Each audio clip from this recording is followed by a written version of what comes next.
Hello everyone, welcome back to the channel. Today I'm going to walk you through the clustered column chart and its use case, and then after that we will create the clustered column chart from scratch in Excel.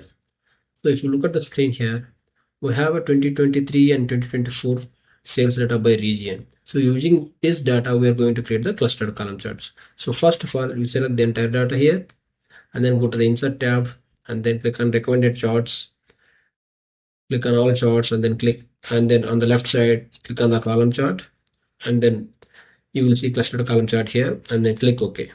So once you click on OK, just do some formatting here, select the x-axis and then y-axis, and then maybe you keep them as bold, and then you add the data labels if you want.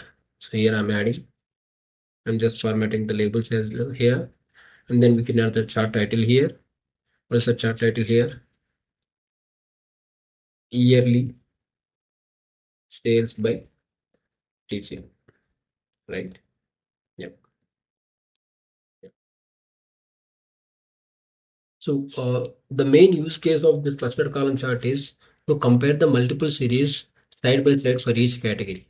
So yeah, so if you look at this, right, so we have a region, and then uh, with that region we are also having a 2023 and then 2024 sales data. So within the region we are now able to compare the yearly sales data here.